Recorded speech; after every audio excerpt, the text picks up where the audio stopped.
this plenary, our final plenary, we are going to look at the surveillance question. The title of this session, the COVID-19 pandemic, a surveillance game changer. I'm going to be asking you whether you think it is a bit later on. But it's very good to have with us such a wonderful panel and our moderators. So let me introduce them. They are all escaide Scientific Committee members. Delighted to have with us Vicky Lefevre, Head of Public Health Functions Unit at ECDC, Bruno Coignard, Director of the Infectious Diseases Division at Santé Publique France, and Luísa Peixe, Professor of Bacteriology at the University of Porto in Portugal. I'm going to hand over to them and they will introduce you to their speakers. Morning, over to you.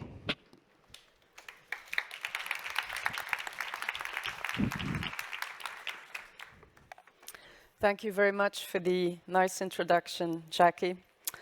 Welcome to all of you here in the room and online on this Black Friday morning for the last but not least plenary session of escaide 2022. The COVID pandemic, a surveillance game changer. My name is Vicky Lefevre, Head of Unit Public Health Functions in ECDC, and I will be co-chairing this session with Bruno and Luísa.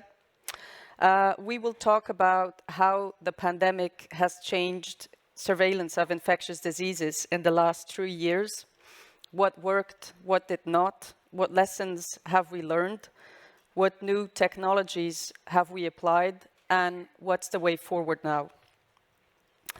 We will look at the topic from different angles, but as you will see, the 3 presentations are quite interconnected.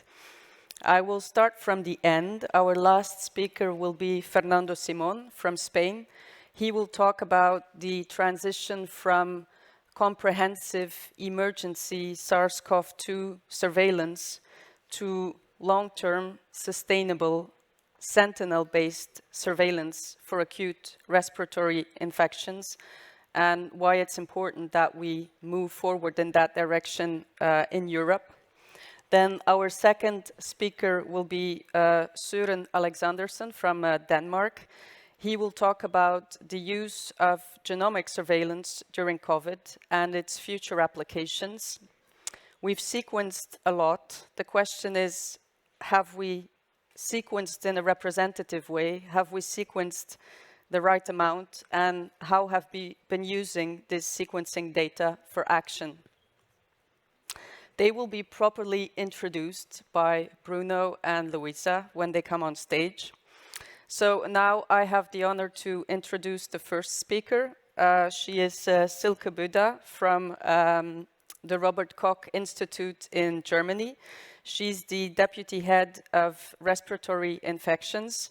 She's responsible for the surveillance, monitoring, and epidemiological research and development of preventive concepts for respiratory infections.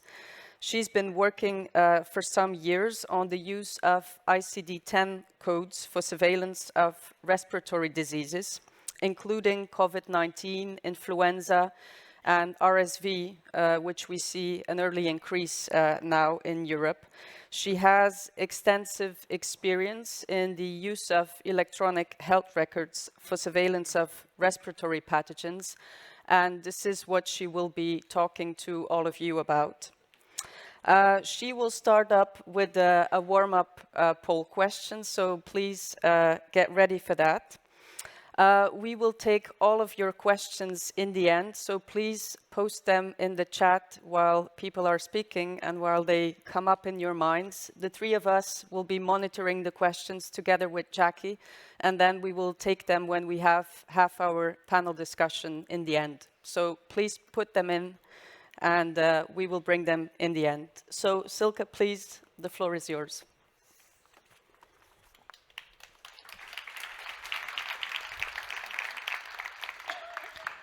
Thank you very much, Vicky, and thank you very much for ECDC and escaide to invite me. Yes, today I want to tell you something about our approach in Germany using electronic health records for surveillance of acute respiratory infections and also for severe acute respiratory infections. But as announced just before starting my presentation, I think we should warm up with a poll, and maybe we can show this poll now. And the question I want to ask you, it's rather simple, but I think it's something to think about also during my presentation. So the question for the poll for you is, do you think that differences in health systems across countries may have an impact on ARI or SARI surveillance results based on electronic health records? So it's a very simple question, only to answer with yes or no. And while you are thinking about this, I will start my presentation. With the outline, I want to speak something or tell you about the implementation and validation of HRR surveillance of acute respiratory infections and severe acute respiratory infection, which means acute respiratory infections in patients that are hospitalized before the COVID pandemic. Then the use and adaptation of surveillance instruments during the COVID pandemic, the advantages and disadvantages of IHR-based ARI-SARI surveillance, the next steps, and the outlook, what we are planning to do. Why using electronic health records for ARI surveillance? So I think we have learned some lessons before the influenza pandemic 2009, but also after the pandemic. And it was something that was introduced in the US, the meaningful use of electronic health data. And it was stated that the use will improve the decisions for caregivers, but also the decisions and the outcome for patients. And we are convinced that the meaningful use of IHR will also improve the surveillance of acute respiratory infections. So on the next slide, it's only to demonstrate what should be or could be considered if you want to implement surveillance based on a surveillance instrument or component based on electronic health records. This is something that could be used for people that go to physicians or to have to go in hospital for acute respiratory infections, but by far it's not all that is needed to have information from the whole severity pyramid. At least some of you are, I think, know the severity pyramid with the different levels of severity, and I have to say that together or complementary to the IHR surveillance, there is also a need to use other surveillance instruments like virological surveillance and participatory surveillance, for example. So for acute respiratory infections, what should you consider if you want to implement such a surveillance? You need to know what demographic data you need, in which granularity you want to have age data, disease diagnosis, to build up case definitions. Do you want to use admission diagnosis or discharge diagnosis? At least in Germany, there are primary and secondary discharge diagnosis. What have you to consider? Do you want to establish a syndromic surveillance or a disease-specific surveillance focused only on RSV or only on influenza or only on COVID-19?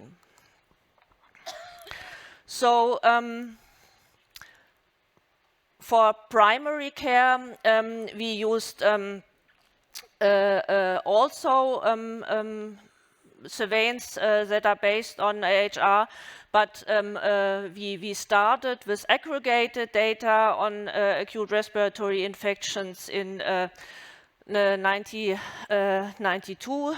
So this was based on a clinical case definition. We started with the establishment of SARI surveillance in 2007 using ICD-10 codes extracted from electronic health records.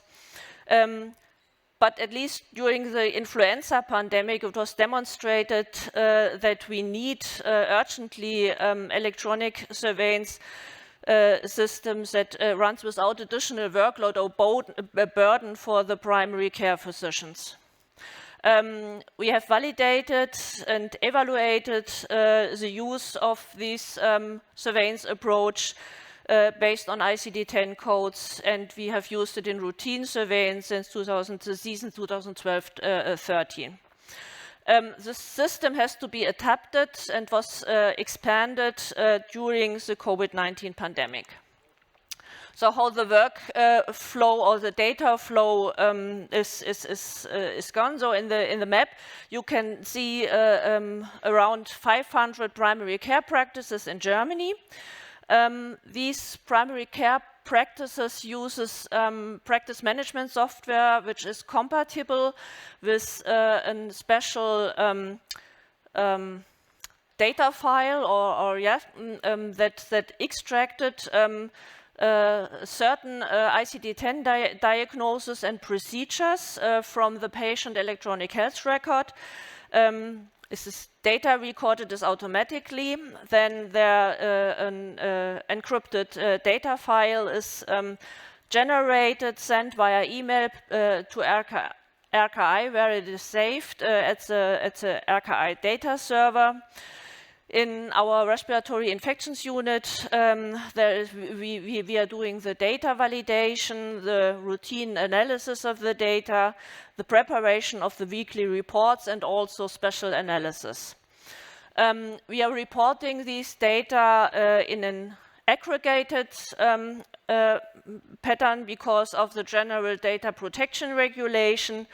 And this is implemented in our routine weekly reports and also reported via TESI to ECDC. So it's a RE incidents we report. During the pandemic 2019, we have additionally considered disease-specific ICD-10 codes. So for COVID, we are using the ICD-10 code U07.1. It's for lab-confirmed SARS-CoV disease, and these are the diagram, the RE incidence rate based on additional COVID diagnosis during the pandemic. You can see in the first 2 years, there are almost, the RE incidence rate with COVID was very low. And this was true for all acute respiratory infections. That was because of the massive non-pharmaceutical interventions in Germany. But then in the Omicron period of the pandemic, there were a huge amount and increase of medically attended acute respiratory infections with COVID. For secondary care, we have started with SARI surveillance based on ICD-10 codes, and there were a unique opportunity to use data that were gathered for quality management. The system was implemented and validated for surveillance in 2016, and routine reports started in 2017. We have used these extraction of electronic health records not only for routine surveillance but also for special analysis. So, for example, for the outcome of severe or hospitalized RSV cases between 2009 and 2018. We are able, because we are flexible in our system, to adapt the case definitions to do a very early risk assessment of the seriousness of disease of COVID-19 by comparing influenza-related pneumonia from earlier seasons with COVID-19 pneumonia data from China in March 2020. Also, this system, by retaining the original concept, was adapted and expanded during the COVID-19 pandemic. We have a network of around 70 hospitals, and these hospitals send data daily to the Hospital Network Center for Quality Management, the data center. In this data center, a subset of data are extracted for surveillance purposes. The data are anonymized, so no re-identification of patients are possible.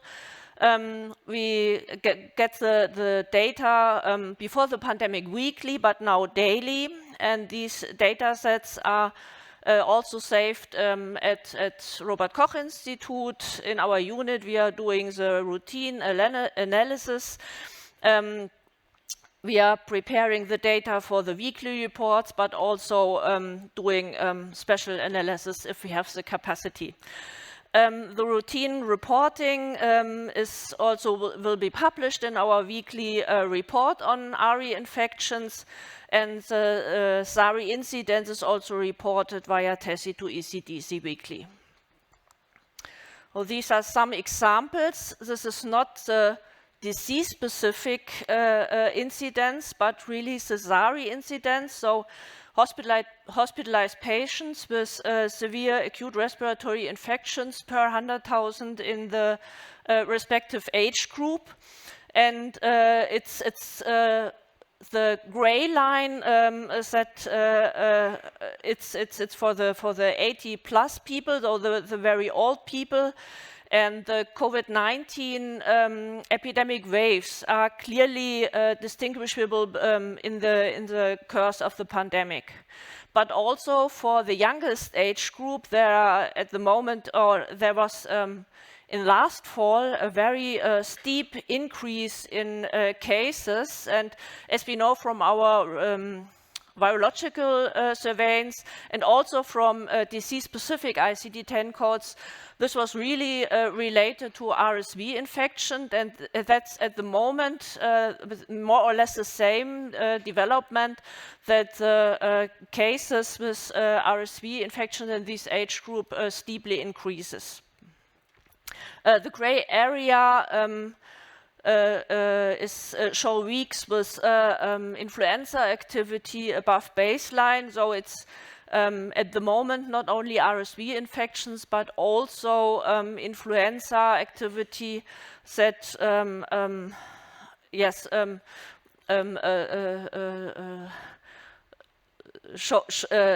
that's the reason that the SARI cases increase.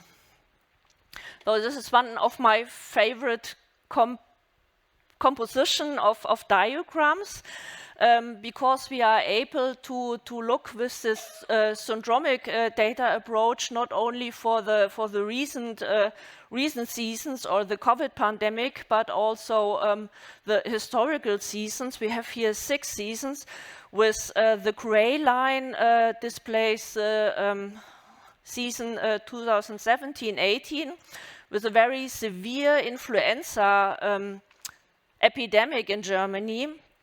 And in the primary care, there is clearly that this causes many of the acute respiratory, medically attended acute respiratory infections in the years, while the COVID epidemics or COVID, the different COVID waves, disease waves, are not so clearly distinguishable as in the hospitals.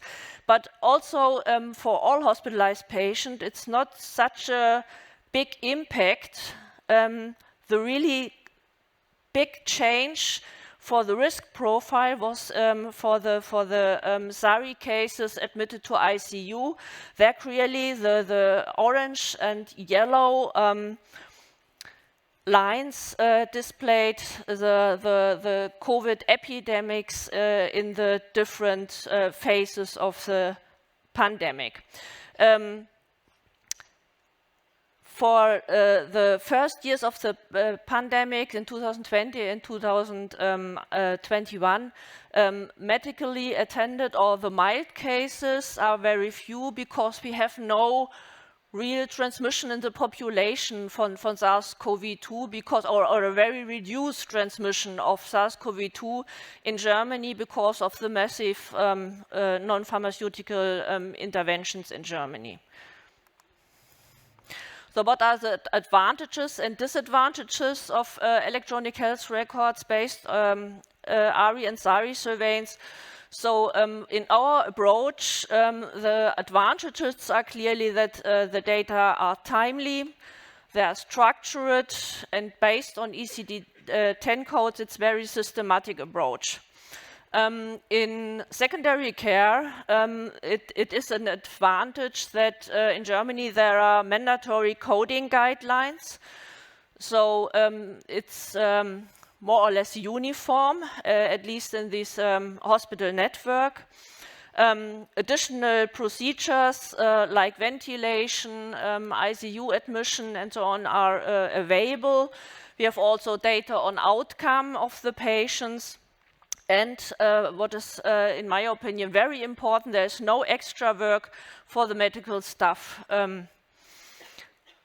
For the disadvantages, there are some points that are not really restricted to the use of electronic health records, but it's more or less about disease-specific and syndromic surveillance approaches. So disease-specific data based on IHR codes depend on test capacities and test strategy. So for influenza, lab-confirmed influenza ICD-10 coding, I think there is an underestimation every year. It's just because not every SARI patient is tested or was tested before the pandemic against influenza, while for COVID-19 this is the case. There may be changes occur over time in coding behavior, for example, for billing reasons, so you should be aware that there might be changes and you should monitor for this and stay in discussion, of course, with the hospitals about some changes in structures. And for primary care, it's really different because there are several different practice software products in use, at least in Germany. You have also to consider that in such approaches, you urgently need sufficient IT support continuously. There have to be financial and human support also. It's really essential. It's not that you have nothing to do if you're using electronic health records and just are a data delivery service for modelers or others interested in the data. I think it's really important to continuously evaluate the data and really interpret the data. What does it mean, what you are seeing in the data? And at least at the moment, case-based data sharing and all those matched with other data sources is limited because of privacy concerns and the general data protection regulation that is in place in Europe. I think it's important, but it has to be considered if you want to use patient data concerning with health information. So our next steps are the recruitment of more sentinel sites to have a more regional, more granular view what has happened in the different regions in Germany for primary care and also for secondary care. We want to further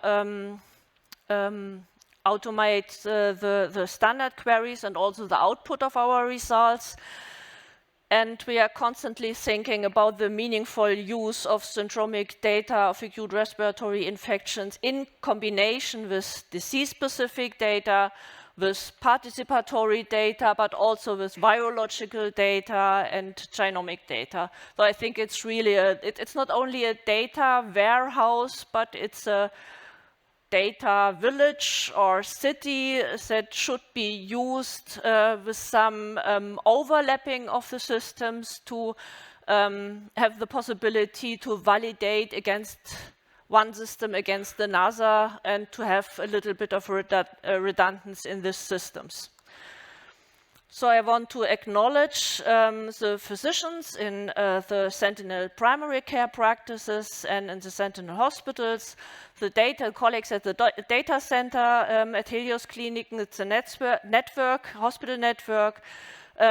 My special thanks to my colleagues in the influenza ARI team at our unit at RKI and also for the IT support at RKI. And I thank you, of course, for the attention.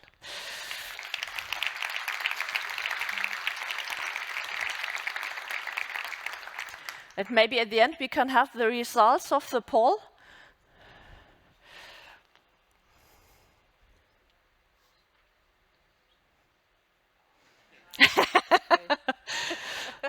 That was something that I have expected, but it's good to see that we have the same opinion about this.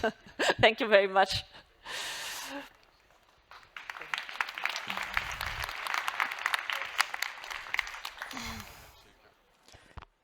Hello, can you hear me? Yes. Okay, so for infectious disease surveillance, we obviously need epidemiological data, but we also rely on microbiological data. And the COVID-19 pandemic has underlined the importance of sequencing. So for discussing this topic, we invited a speaker from one of the European countries that sequenced a lot. And so I'm very pleased to welcome Søren Alexandersen. He's a professor of virology from the SSI in Denmark. And he will talk about the use of genomic surveillance during COVID and future application. So as again, we encourage you to submit any question during the talk using the swap card application. And Søren, thank you very much to be here in Stockholm with us, and the floor is yours. Thank you. Good morning, everyone. Thanks for the invitation. Thanks for the opportunity to present here today. I'm going to talk about the very large-scale sequencing effort in Denmark. And of course, I've done none of the work. I just get to present. So I really want to acknowledge upfront everybody that's contributed from the Institute, collaborators across Denmark. A lot of people have done the work, and I get to present it. So we better get going because I have many slides. So some of them I'm just going to skip past quite quickly because you can study them yourself. I'll just pick out a few words from each, and I'm going to stick to my 20 minutes.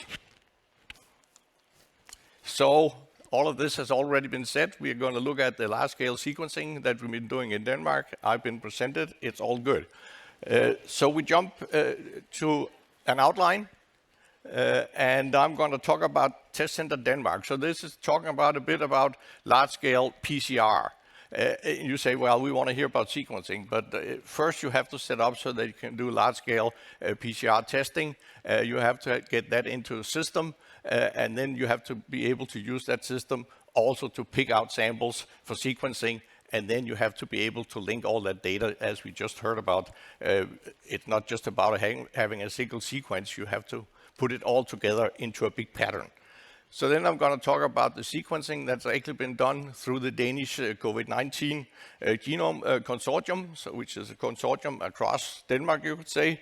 And then throughout that, I'm also going to talk about what you can actually use this type of data for, and hopefully convince you that it is useful, even though we might get into a discussion around how much sequencing do we need to do to make it optimally useful. So I'm not going to go into details on this one. That's the timeline of testing in Denmark and when we had the first positive and all that kind of stuff. But In the old days, and I've been doing a regular PCR, I think back from 1989 or something, and then you had the real-time PCRs and stuff. It was kind of thought that 500 a day PCR samples, that would be a lot.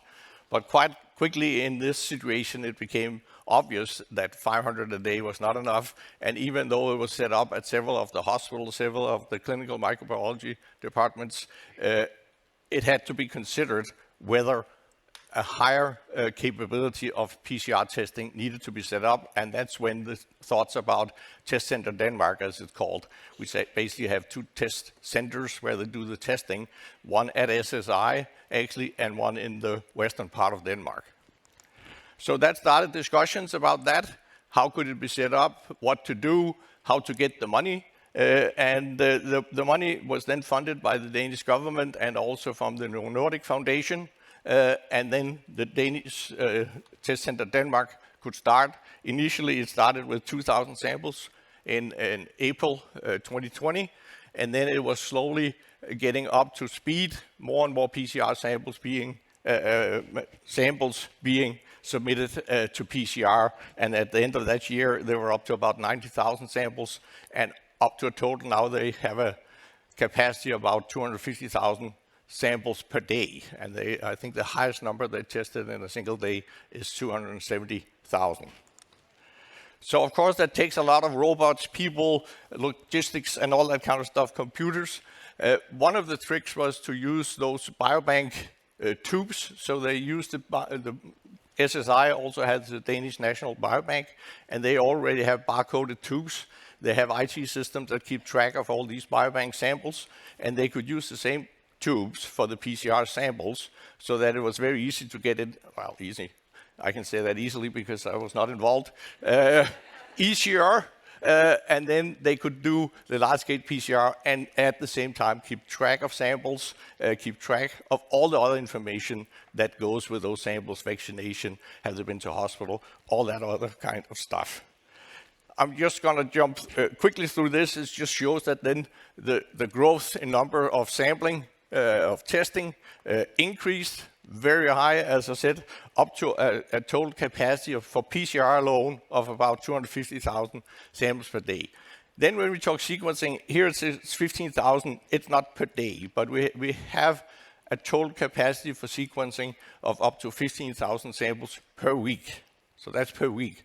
250,000 PCR samples per day, and for sequencing, full genome sequencing, up to 15,000 samples per week, so a little more than 2,000 per day. I'm getting into more of those details. So sequencing. The Danish COVID-19 Genome Consortium, and this was all started actually from Aalborg University, and we have to acknowledge that a lot. Mads Albertsen, which he actually during the first lockdown, and I have said at this time I actually worked in Australia, so I wasn't even involved in anything actually at that time other than living in Australia. But during the first lockdown in March of 2020, Mads Albertsen wrote to his research group, shouldn't we actually do some of this sequencing? They had a very nice setup with many nanopore machines. It was set up for a completely different purpose. It was to do environmental sampling and monitoring, but they had the vision that with that equipment for extraction, for long-read sequencing, they could actually contribute to this. So that's where it started actually, at Aalborg, but they got the permission to do this of their leadership. They got their funders to also agree it was important. They worked with SSI and they worked with the hospitals and so forth, and this consortium was set up and the mass sequencing, in a sense, was started. This is the development of sequencing, and if you look a little bit to the right at the bottom, it says SSI takes over, and that sounds a bit harsh, but again, it's before my time, but I think it was done kind of to make it even more streamlined and to say, well, a lot of this data, it has to go into these biobanks, it has to go into these national registers and so forth and so on. And also, actually, Aalborg University was actually not set up to do this. So it was decided to put the sequencing back to the National Public Health Institute, and that's us at SSI, and that was around June. There it says June of 21. I'm not going to go into this, but as I said before, it's not just about having a sample, it's not just about sequencing it, it's to keep track of the sample, it's to keep track of all the information that goes with the sample and that goes with the individual from which the sample came. And when we talk sequencing, it's also about sharing the data, and there SSI have been sharing very rigorously through escaide. So that has all been public knowledge pretty much as soon as we had full genomes assembled. So after it went to us at SSI for sequencing, it changed from the nanopore sequencing to Illumina, short reads, short paired reads, using the Arctic, so multiple PCR fragments actually, and then sequencing. And one thing I should mention is that then quality assurance, of course, is very, very important. So it's not just about getting a sequence. Of course, you assemble all these reads into a consensus sequence, but you need to know that it's high quality, it's consistent. Whatever you get the one day is the same you get the next day, and so forth. So they have a very good team that actually looks at the quality assurance aspects of the sequences before they're released, both for internal use and for sharing on escaide. From all this sequencing knowledge, they can make all kinds of reports. That's what bioinformaticians and epidemiologists and so forth are good at. So you need, of course, the detailed information. You need it in a form where you can actually analyze it, where you can correlate it to a number of other registers and databases, and then you can start to make sense of it from a public health perspective. So just a few examples here of where it actually has been used to study transmission chains. When we had the mink situation, you know, towards the end of 2020, there was a situation with mink and virus spreading from humans to mink and back to people. Of course, the sequencing could very detailed show actually those transmission chains. So it's just an example of where you can actually use the detailed sequences. Extensive contact tracing around the various variants of concern or variants of interest has also been used, where you had spatial contact tracing for a certain variant, while if it was another variant for which you were not as worried, maybe you would do less contact tracing. Modeling, travel recommendations, and also specific outbreak tracing.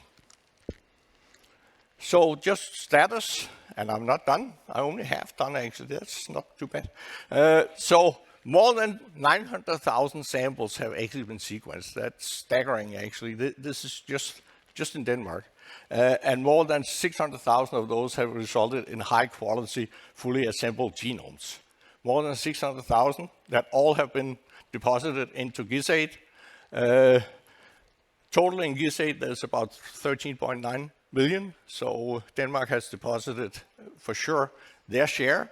At that time, they calculated that that was about 18% of all the Danish PCR positive cases had actually been sequenced and deposited. As I said, we had the total capacity, the max capacity was up to 15,000 sequences, full genome sequences per week, about 2,000 per day. That has been scaled back, not the max capacity, but actually the readiness in terms of what could be done on a daily or weekly basis. It's scaled down to about 4,000. And at the moment, where we have a fairly low incidence and also a fairly low number of PCR tests being done, we sequence about 2,000 to 4,000 samples per week. Another thing that I'm not supposed to talk about, but that we also have found to be very useful, that's SNP PCR or variant PCR. So this is actually looking at a very specific sequence change, in particular variants of concerns. So the advantage is, of course, it's cheaper and it's faster. So it has a turnaround time, even though with sequencing we're down to maybe 4 days. With this, you can have a result the same day. So when you have a relatively simple situation, let's say when you only had the Delta strain or only initially had the Omicron BA1, say, then you can use a specific PCR just to look at how much of this particular variant do we have as compared to another variant, or is it only this variant we have? But that's only when it's a fairly simple situation, which of course was when Alpha came in and replaced the index strain and when Delta took over. But now that we have Omicron, we are not doing any variant PCRs because it's a very, very complicated pattern, and you can only really look at that in any detail by detailed sequencing.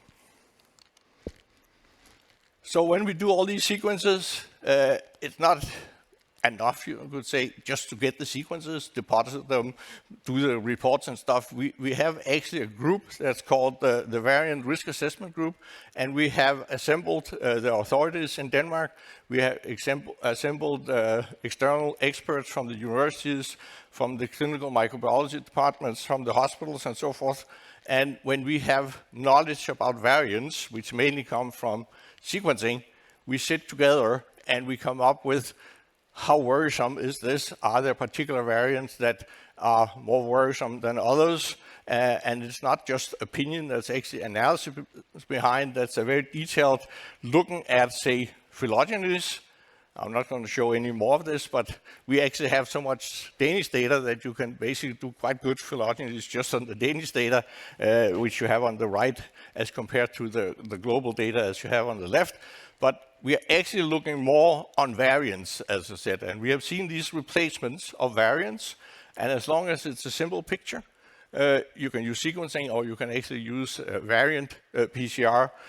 Here you see the pattern that we had in Denmark. It went from the index strain, which some people call the Wuhan strain. We're not going to do that.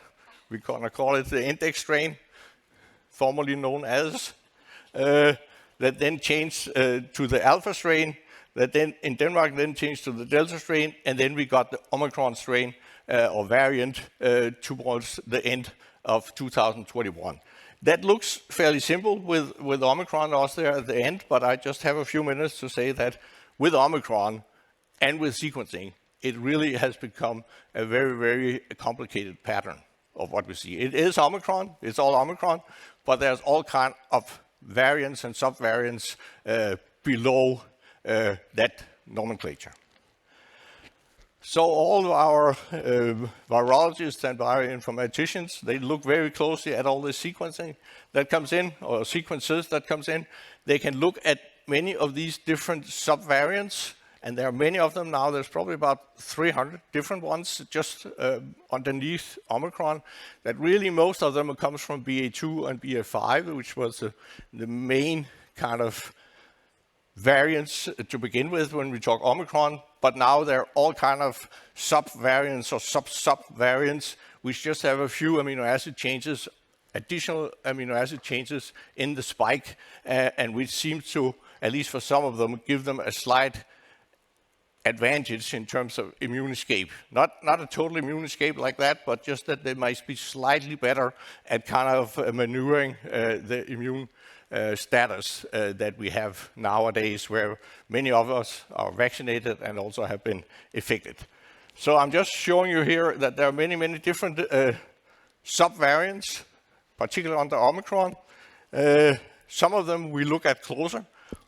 This is just a picture where the kind of the modelers have taken the data, the detailed data we have from sequencing in terms of these sub-variants, and some of them which seem to have been increasing in incidence, and also when they look at growth rates, have a positive growth rate. So those are the ones we keep a particular eye on. At the moment, we have some that grow. We also have some that have a reasonable incidence, but there's none of them that are really worrisome. It seems to be that there's new subvariants from time to time that has a positive growth rate, have a slight advantage, but as they get more higher incidence, they start to kind of outcompete themselves. So at this stage, we don't have anything that's worrisome. But again, the only way we know it, that we have all these different subvariants, is by doing sequencing. So just nearly to finish, This one is just showing the last year, and I like this one because that's a year that I actually been at SSI. I came back from the 1st of November 21, and that was just before we actually got the introduction of the Omicron. And it started out as a BA1, and that's a blue line. If you look out to the left, blue line there, it started at BA1 that was quite quickly outcompeted by BA2. That took a while, and then that got outcompeted by BA4, BA5, which if you look in the middle there, and BA2 more or less disappeared. Then we had mainly actually BA5, and as I said now, here during autumn, it has evolved into many, many subvariants underneath BA5 and BA2 that have different names, and I'm not going to go into the names. That's kind of confusing all by itself. But if you look at the very last peak there towards the right, and I think the line is green or whatever, just below where it says BA2 and BA5, that's actually kind of the autumn peak, wave peak, you could say, and that's the 1st of October. And that's when Denmark started the booster vaccination with variant updated vaccines, BA1 and BA5. And that seems to have had a decent effect. And as you can see, this is not really incidence. What I have on here is the PCR positivity. So when you see 10,000 out at the left, that equals that 10% of the PCR samples are positive, but it's kind of a marker, you could say, of incidence, or it's at least how many of the PCR samples we see are positive. And it has had a positive effect with the booster vaccination, and also we have seen a decrease in the number that ends up at hospital and so forth. So even though there seemed to be a kind of an autumn wave maybe coming in, it seemed to have all flattened out and even tapered out. So from these data, and I don't have time because I have 1 minute left, there's so many things you can look at, both, of course, the original people that actually do the work and so forth, but also because the data is actually deposited in GISAID, it also gives the opportunity for other people to look at the data. And just want to read the conclusions here maybe. We think that the whole genome sequencing has provided important knowledge about transmission to better inform risk assessment and decision making, transmission, evolution, severity, and so forth.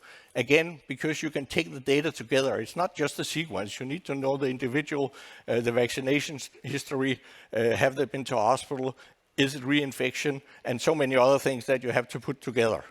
All of this has only been possible because there's been very, very good collaboration across the microbiological labs and us at SSI. You need to have a digital infrastructure, and we just heard about that. That's important, and Denmark was quite lucky in having a good digital infrastructure already to begin with. But you also need to be able to share data, and that can be very difficult, and you need to have that in place from the very beginning.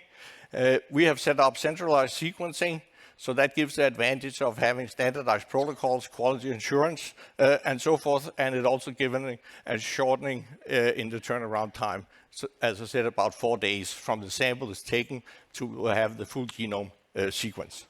We want to plan further ahead and scale the current capacity. Of course, we want to have a good capacity, but actually have it so that it's ready at a good level, and we can discuss a bit what a good level is. We have to make sure that the data that we produce are comparable with data that other people produce, and that's what I said, you need to have good quality control. We want to share the data. We've been doing that all the time. We want to continue to do that, and we want to use those data, and we want to encourage other people to use the data so that we can ensure scalable PCR and whole genome sequencing going forward. The level, that's a different discussion. And I'm going to finish because I don't want any out of time. But again, acknowledgement to everybody, pretty much everybody at the Institute and everybody across the country. And then a number of pictures there, you can't see them. I made them so small. But there's many, many people that have actually done the work. Thank you.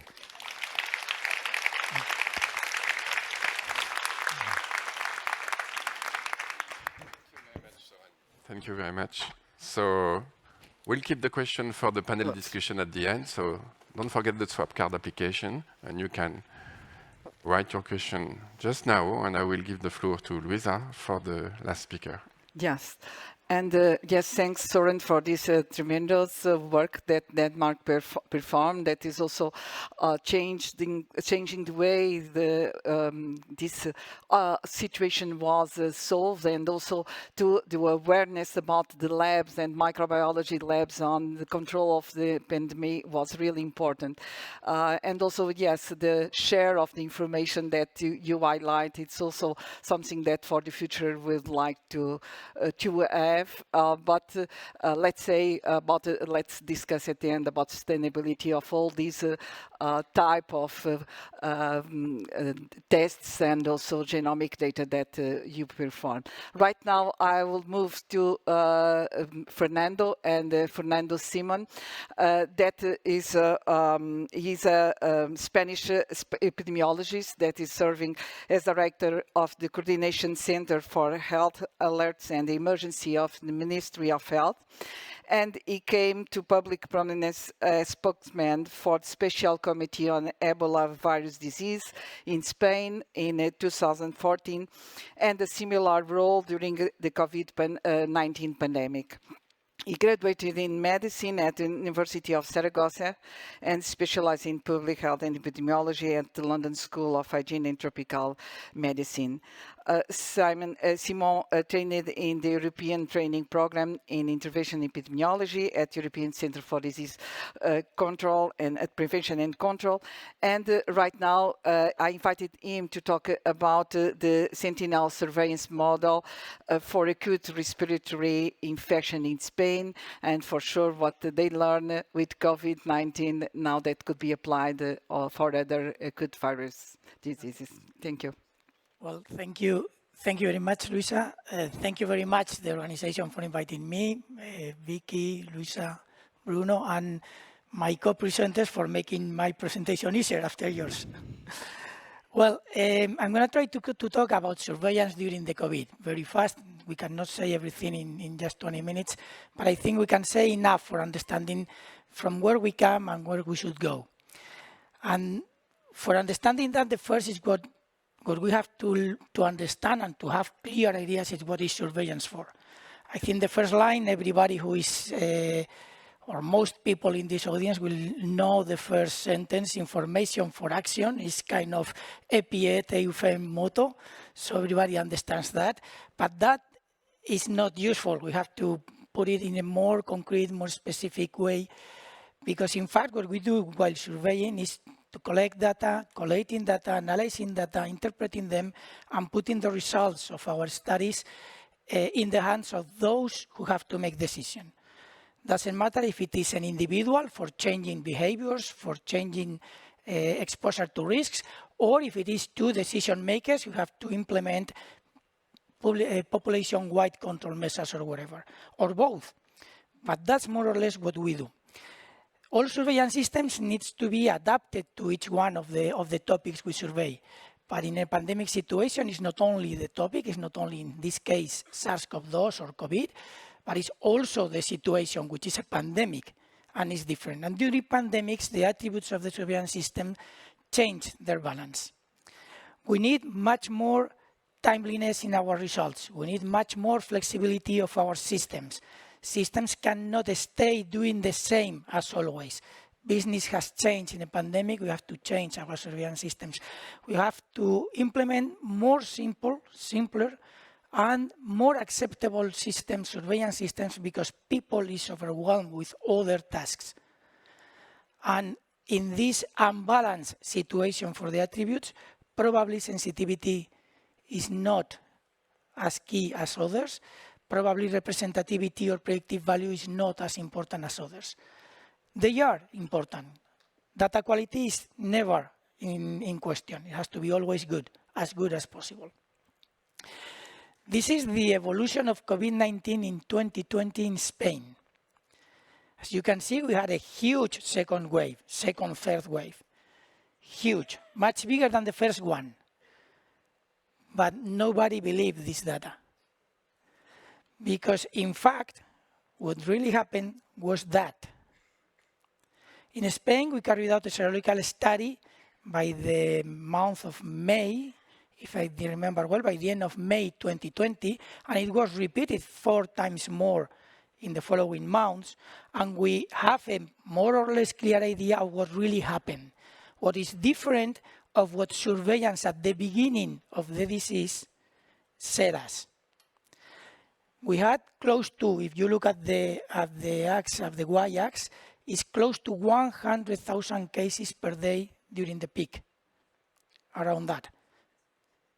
The blue part on the first wave is what really happened after the serological study. And then we did estimations with all those serological studies of what were we detecting. In the first part, we detected 1 in 10 cases. During the second part, from May on, we were able of detecting over 8 in 10 cases. What changes completely the view of what was happening and the security of decision-making. Security, trust on decision-making based on data. The evolution of the whole epidemic so far in Spain is like this. We know that at the beginning, you can see this part is not real. It went up to, in the first wave, up to 100,000 cases. This is surveillance data. So we understand that the shape of the evolution of the disease given by surveillance is influenced by the quality of our system at the beginning, but it is also influenced by the end of the pandemic in the last few months, in the last year, in fact, by another very important factor, which is the introduction of self-tests. Since December 2021, we don't know, and it's almost impossible to know, how many cases we have in Spain. So aiming at comprehensive surveillance from that moment on is a chimera. It's something that is almost impossible. We shouldn't aim at that from that moment on. Different variants, as Søren said, have also shaped the evolution of the disease. And the main issue related with other important indicators, such as severity of the disease, is being shaped by the vaccines. This is the evolution of case fatality in over 60 years old population in Spain. Of course, if the denominator is not the real one, probably the severity of the lethality, the case fatality, will be higher. So the first part of the graph is probably not real. But nowadays, we are having a case fatality among 60 and over below 0.5%, or is very low. So you have seen that along the pandemic, the epidemiology of the disease has changed. We are vaccinated, variants are not the same, severity of the disease because of variants and because of vaccination mainly is different. So if the disease has changed, why should we survey it in the same way? We are in a different situation. We have to change again the way we survey the disease. We have to accept, for that, we have to accept that there is an acceptable, or there should be a level of transmission that we should accept. Transmission is still there. If we cannot detect all cases, isolate them, and control transmission, we have to accept some level of disease transmission. We have to focus mainly on protecting the more vulnerable people. And we have to understand that we cannot keep on working only on COVID. Life is much wider than COVID. It was only COVID for a year and a half or two, but we have to understand we cannot keep on that track. We have to change, okay?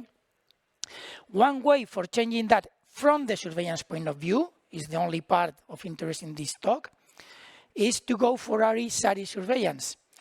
The ARI-SARI surveillance is based on a widely consolidated model, which is the influenza surveillance. We had, all countries in Europe had very strong influenza surveillance systems before, and we could adapt that for SARI surveillance in general, not only influenza surveillance. And SARI surveillance will include a syndromic part, which is instead of influenza-like illness, what we did for influenza, we have to change to ARI or SARI surveillance, acute respiratory infection or severe acute respiratory infection.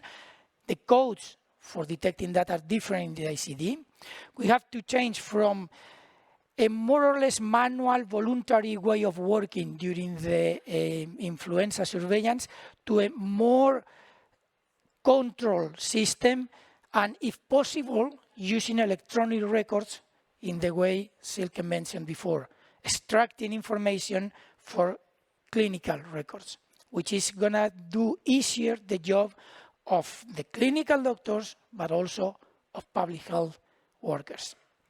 And we have, for doing that, to strengthen a lot our IT capacities. Our at public health, but also at primary health care and hospital care. Electronic clinical data, electronic clinical histories, records are really important for implementing the ARI-SARI surveillance. But the ARI-SARI surveillance is not only going for a syndromic detection of a syndrome, ARI or SARI. We have to go also for something much more specific. We want to know how much COVID there is, more or less, or estimate that. We want to know how much influenza there is, and we want to know how much, for instance, in Spain, respiratory syncytial virus there is. But we could add others once we have the system set. And that's important too for this system. So we need a very strong connection with laboratories. Very strong connection. Because this is not an analysis that can be done at a health center, primary healthcare center with a rapid test, at least so far. We need to dimension the sentinel units we had for influenza surveillance before. Now we are separating the syndromic part in 3 different diseases. In many situations, for COVID in particular, we want to sequence, so the estimated sample sizes for influenza surveillance are not enough for the current ARI-SARI proposal. We need to increase that, and we need to think that the sample size has to be estimated for each one of the results and outputs we want to have, and the precision we want around those estimations, okay? And that requires, as I said, a very good integration of different databases, clinical records, laboratory records, public health information, and some others I mention later. In Spain, so far, we managed to involve in the syndromic component all the autonomous regions in Spain. But it's true that there are 3 autonomous regions in Spain who are not extracting all the SARI-ARI syndromes detected by the primary healthcare system. They are extracting only from the sentinel sites. The rest of the communities of the autonomous regions are extracting from the whole of the clinical records seen in all primary healthcare centers in their region, what gives us much more information and much more precise than what we had for the influenza. For SARI surveillance, we are including all the regions, but the aim is not to have all the hospitals participating, but having at least the biggest hospital in each one of the regions participating. And we manage to do that, and we extract all those.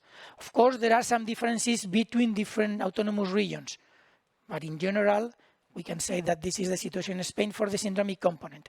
We have then the specific component. The specific component is much more complicated. We have to identify the sentinel sites because we have to take samples, and we have to decide on the sample size. This costs more. This implies specific time allocated by the doctors, nurses, and the medical teams for doing specific work for surveillance, and this takes some more time to set up properly. But little by little, we are managing to do that. These are results from our SARI surveillance system. The first line of graphs, of figures, is about influenza. As you can see right now, we are in a increased period, in the increased trend for influenza, both for SARI and ARI. The second one is for COVID. We are more or less stable. Small increase in the last few weeks. Cold is coming into Spain in the last 10 days, 15 days, so we are starting to see small increase in COVID, but it's small so far. The y-axis is different in the different graphs. Please be careful with estimating the magnitude of the disease. And in the below one, we see the respiratory syncytial virus. I'm sorry, it's virus respiratorio syncytial in Spanish. So as you can see right now in Spain, what is increasing is influenza and respiratory syncytial virus. It's not really increasing so far. Let's see what happens in the following weeks. COVID. Good? But more interesting, this system is giving us the information about what is the share of each one of these diseases in the whole scenario of respiratory syndromes. And in fact, we have just 14.7%, less than 15% of the acute respiratory syndromes detected in primary health care are SARS-CoV-2 or COVID. Only less than 15%. And in SARI, in severe acute respiratory syndromes, is even less, just 12.8% of the SARI, of the severe acute respiratory syndromes, hospitalized. And even more important, because we also have alternative information systems that give us this information, out of these 12.8%, half of them are hospitalized with SARS-CoV-2, but not because of SARS-CoV-2. So SARS-CoV-2, right now, COVID, is completely different to what it was in March 2020. We have to check if our new system is good or is not.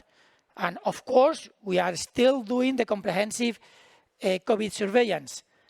It's true that since December 2021 is difficult, but in Spain we make an effort to test mainly everybody over 60 vulnerable people who present symptoms. So for over 60 years old, we are quite confident our COVID data are good enough.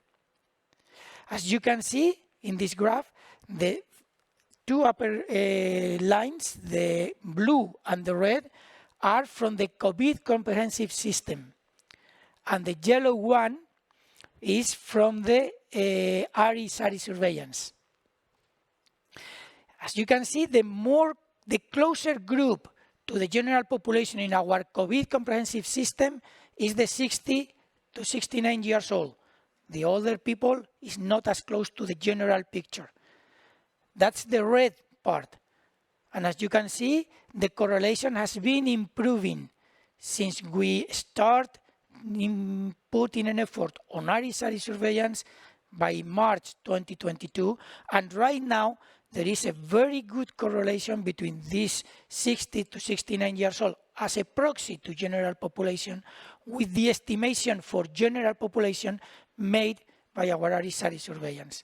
The system is giving us good results, very good results so far. But there are many things to learn in the process. There are key issues to discuss before setting this up. We have to think about the territory side for which we want meaningful results. If we want results for a very small territorial area with little population, we will need much bigger sample sizes. If we are happy with having results by region, the sample size will be smaller. If we want results by the nation, for the nation, not for regions, the sample size is smaller. We have to decide on what is the right site for the territory of interest. We have to decide on the sentinel component that will give us results of specific viruses. And if we add new viruses, we may need to increase the sample size. We need to understand that sentinel physicians may not be the right unit, and probably the right unit is the health unit as a sentinel block. It's not depending on physicians' holidays, nurses' holidays, or whatever, because the unit keeps on working. We have to understand how to integrate this SARI surveillance in the functions of the healthcare centers. This is an extra work for them. This has to be integrated in the functions, and incentives to the units participating in the sentinel part, which requires an extra work, should be foreseen.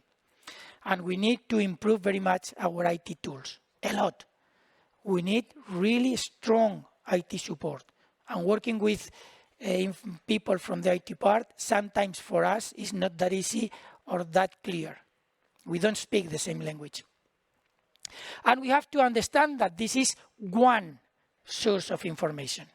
We have many other sources of information, and we have to learn how to use them. In Spain, we are working also with all this, with laboratory tests done, and how many of them are positive. This is not an individual record issue, but we have this information, the positive and the negative. We have to work with the hospital occupancy data, with wastewater information, with sick leave databases, and we are working with general mortality in Spain. We are trying to integrate all this information, and it's not easy. But after doing all that, we have a good system, a system that is giving us what we need so far. It's true, it's good, but there are still questions to solve. Many questions, and we expect to solve them a long time. Experience is good for that. We have to better define the objectives for sequencing. Do we need to sequence everything just to detect early new variants? For monitoring circulating variants, is that important right now? Or just for detecting meaningful variants? Testing severe cases, cases that are producing huge outbreaks around, whatever. Do we really need to sequence almost everybody? All that we've been doing?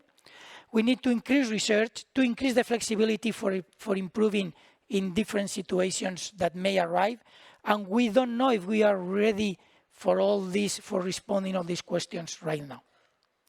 What we know is that we have a good system. This system is providing us with the right information, with information we need at least so far, and it can be improved for adapting to different new situations. But there is a major question left to be answered. And it is, when are we leaving behind comprehensive COVID surveillance for starting betting strongly for a good SARI surveillance? Thank you very much.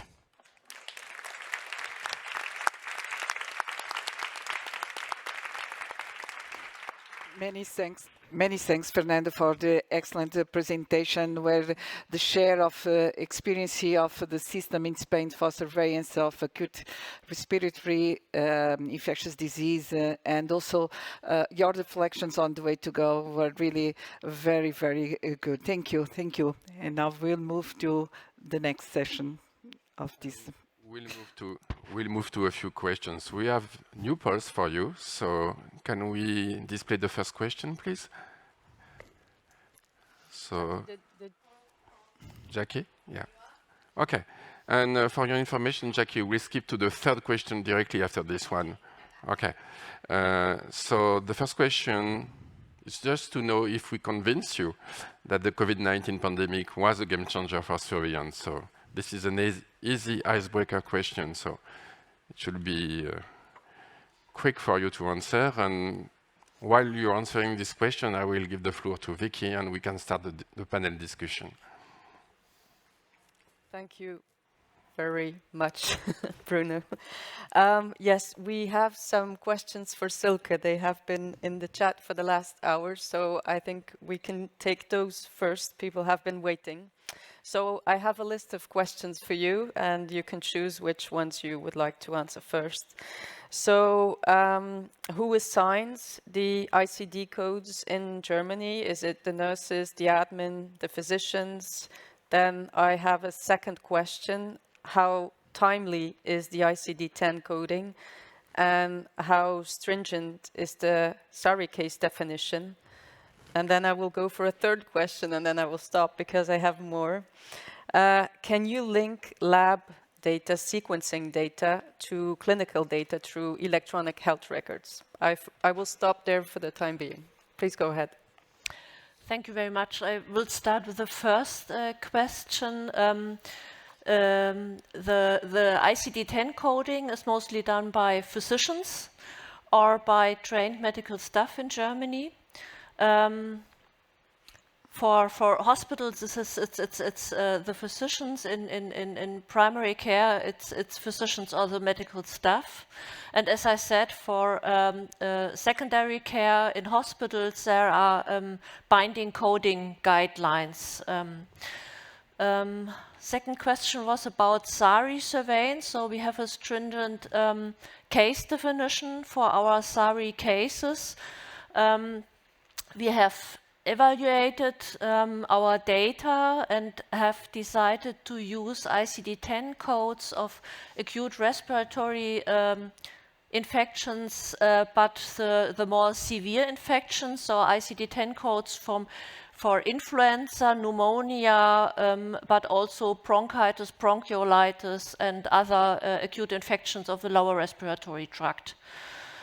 We have the possibility to change also our case definitions or to use only a single ICD-10 code. So as I said, for early risk assessment, we are using only data on pneumonia, just because the Chinese data were on pneumonia as case definition. So we are flexible, but we are using a very stringent case definition also for the primary care.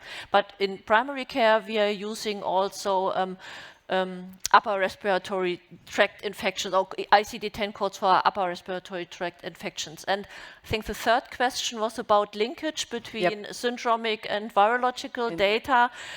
That is our plan, but at the moment, it's not a case-to-case linkage. A subset of our sentinel sites that participating in the syndromic surveillance are also participate in our virological sentinel surveillance. So from the sentinel side, we have a linkage, but at the moment, not a case-to-case linkage. One of the reasons are that we are using for syndromic surveillance, for electronic health records, anonymized data with no possibility to re-identification of the patient. So in future, it may be possible. At the moment, there are two complementary systems with virological and genomic surveillance, but from the same sentinel sites and in the same system, and we are combining the data for interpretation of the results. Thank you. One last question before we go to the results of the poll, which I see are coming up. You talked about disadvantages in terms of changes in coding behavior. Could you expand on this? I think it's only just to be aware that the coding is not for surveillance purposes. It's for clinical management. It's also for the payment of the hospitals, of the physicians, and the practices. And I think it's just important to be in discussion with people, with the sentinel sites, and to validate the data, and also to control the data in a way, or manage the data in a way that you don't report signals without further or previous validation, to have real signs or signals for changes in the disease epidemiology, and not in coding artifacts, so to say. I think that's very important. Thank you very much. Did you see the results of the poll? I couldn't read the percentages. I think it was 93 and 7. 93% Okay, were so convinced. we've Good job to our convinced. speakers. So we'll skip to the third question, so the last one. It's a multiple choice question, a little longer. It's an important one. Okay, so we don't see on the screen the ECDC vision for infectious disease surveillance. Okay, so we'll give you a few minutes more to answer this multiple choice question. The question is in your view, what are the biggest challenges to achieve the ECDC vision for infectious disease surveillance? So do we see the ECDC vision? Because it's a very long line, so maybe Vicky, you can explain us. It was supposed to be on the screen, so it's difficult for you to answer. Yeah. So I will read it. So EUEA, infectious disease surveillance, is founded on strong, coordinated national surveillance systems, an optimal mixture of data sources and state-of-the-art technology to generate a continuous, automated, integrated, and where required, real-time digital data stream that provides the right information where and when it is needed. So I'm sorry you didn't see that, because that was essential to reply to the question. I hope you got that, but we want to know what are the biggest challenges? Is it the funding? Is it the human resources? Is it competencies and capabilities? Is it availability of data, comparability of data, low public health priority? So we're interested in your views on this. But while you're thinking about it, I think we can continue with some questions for Søren. Yes, and I have many questions for Søren, but I will select a few ones only. So the first one, Søren, is a question on the indication for sequencing. On what do you select which samples to sequence in Denmark? The second one is about actually inequities. You talk a little about inequities in sequencing in your presentation, and there is a question about what is the sequencing capacity in other European countries, and is there a centralized facility in Europe where sequencing can be done to support countries which don't have the workforce and funding to do so? It might be a question for Vicky, actually. I see we have 3 minutes left, so... And another question also for Søren is, how can we sustain the progress that we made in integrating sequencing in outbreak tracing, forecast and policy making and planning for other infectious agents? And besides corona, which agents do we need to prioritize in the future, in your opinion? And that will be all for now. That's all. I think you will have to choose one or two. Yes, to stick to please choose. 3 minutes. Okay, well, indication for sequencing. I mean, it's not indication as such, but like with everything else, I have the advantage of not being a theoretical epidemiologist and probably not even being an epidemiologist, but you have to define your objectives first, right? So you define what it is that you want to detect, and then perhaps then you can come up with some numbers of what it is that you need to sample and test to get to that objective. And I guess for sequencing here, there are actually two tracks, and I didn't have so much time to talk about it, but there's actually the healthcare track where the sequences comes from the hospitals and from patients that actually are seeking treatment and so forth. So those have been, in a way, selected from having some symptoms or some indication of that way. The other track is the community track, where ideally or optimally you get some sort of representative sampling, because for many of the calculations that are done, and also those that are done by ECDC, are often based on random sampling of some sort or representative sampling. So in the community track, it's a certain hope or assumption that it's representative, so that you actually get a representative number of the population, and then you can start calculating how many do you need to achieve a certain objective, what type of sensitivity do you want in terms of percentage of these variants. Do you just want to detect one when it reaches 50%, or as ECDC has suggested, maybe 2.5%? Do you want to see it double within this and that? Again, it depends on your objectives, and then you can kind of backtrack. So representative and then targeted towards people that have symptoms or maybe even go to hospitals. Other agents, I think, well, if you have the capacity, you would use that capacity for other agents. I mean, we just have the monkeypox situation.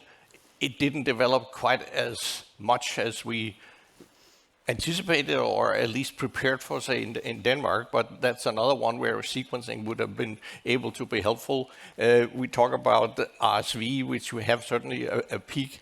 We don't know how the influenza season is going to look like. So I think there's a number of other agents, if you have the capacity. It's not the same as saying that it should be kind of demanded that everybody should do it, but I think it would be useful. And if you have the capacity, then at least you use that capacity and you do get useful data. Thank you, Søren. We still have 40 seconds.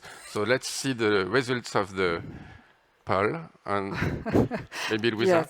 Yes, maybe I will ask Fernando to comment on the results of our poll that according to the data that we have points that is funding that was identified as the biggest challenge to achieve this common sentinel surveillance at EU level. I think it may change from country to country. It's true, funding is key. We need money for the laboratories. We need not funding, but incentives for the sentinel units. It may be several things, not only money. But we need also human resources. We realized during the pandemic that health services and their staff in many places, mainly primary healthcare services, and we need people there. It's not only a matter of money, it's also the availability of doctors and nurses that are not that many. And that's a major issue, at least in Spain. That availability is a matter of IT development, and I think in Spain we are solving slowly, little by little, this problem. In most places already done.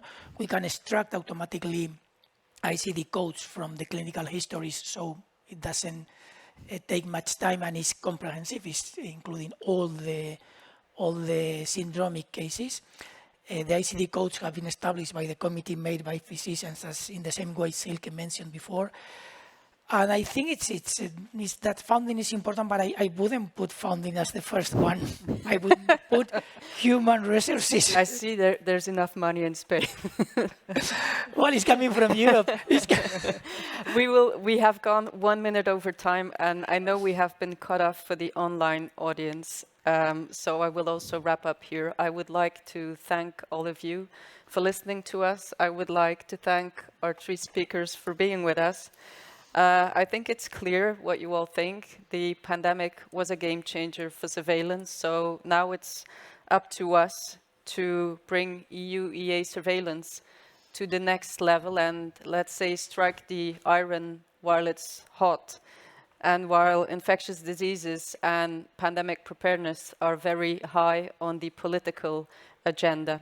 So thank you very much to all of you, and I think we can discuss the results of this poll next year in Barcelona. Absolutely, and thank you also to our wonderful moderators. Fernando, will you stay with me? The rest of you, thank you very much. And with us, I also want to welcome onto the stage Jacobo Mendiroz from the Public Health Agency of Catalonia and Berta Suarez from the Spanish Ministry of Health. Please do come and join us. And over to you, Andrea. Yeah, thank you. I think the cat is out of the bag.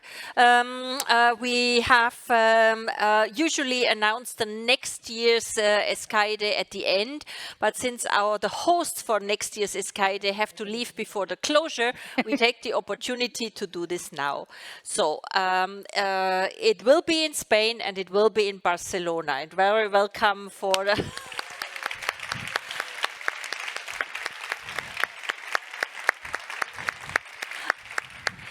I'm glad you're happy about it, but you couldn't do anything about it anyway. So all the better that you like it. So I just wanted to, before I give the floor to the future hosts, I wanted to let you know how we came to the conclusion, because I think the process is always also very important. So, as you are aware, we have come to an alternating scheme, 1 year here, 1 year, and the pandemic has disrupted that. So our original hosts for 2020 in Poland couldn't do it because of the pandemic, and they couldn't do it this year because of the refugee situation, and they also said they can't do it next year. So they will be the hosts in 25. So you go on. So we had then written to all member states with a proposal that they should send in with some criteria. And these criteria were the representation of the member state in previous conferences, because we wanted to select also a bit more, shall I say, underrepresented areas, suitability of the host venue that they propose, feasibility and affordability of for travel attendees, events proposed around the conference, and of course the motivation of the hosts. So after we have scored all the proposals, we got actually quite a number, and after we have scored all these proposals, the Spanish proposal scored very high. And I just wanted to tell you that in 25 there will be the conference in Poland, and we have already a country for 27, and it will be the Czech Republic. Planning ahead. Very impressive. And now over for a short presentation. Short, please. You are preventing everybody from coffee now. No pressure. No pressure, Fernando. No pressure. I can tell jokes or something for keeping them here. Well, first of all, thank you very much for choosing Spain. Spain is really committed with preparing escaide. In Spain, we really believe in building the European public health community and the European public health population. And we think that escaide is one of the best options for building this public health community. The ECDC is doing a great job organizing escaide, and it's great that we have the opportunity of hosting that in different countries 1 year every 2. And I don't want to say anymore. I'm just going to give the floor with my micro. Hang on a minute. Oh, No, there aren't under because we didn't. And can somebody get me a handheld very quickly? Because you can't really pass headsets on. Thank you very much. You are absolutely wonderful. And great. It's even on. There we go. Jacobo. Jacobo is from the Public Health Agency of Catalonia in Spain, and they will be the ones hosting the conference. And of course, they have something they have to say. At least they are happy with it. Very quick, if you would. Coffee beckons. Very quick. We're very excited. As you see on the video, we don't have snow. The sun sets later, but we think that we'll make our possible to make you comfortable there, and we're very motivated. That is really true. Thank you very much. Thank you. Thank you so much. Also, today is sunny here. Today is very sunny here in Stockholm. Thank you so much. And I would also like to thank all the countries that sent proposals. Now it's set for some time, but we will continue. Thank you very much. And very, very quickly, and congratulations, Fernando and the team. Congratulations to Barcelona.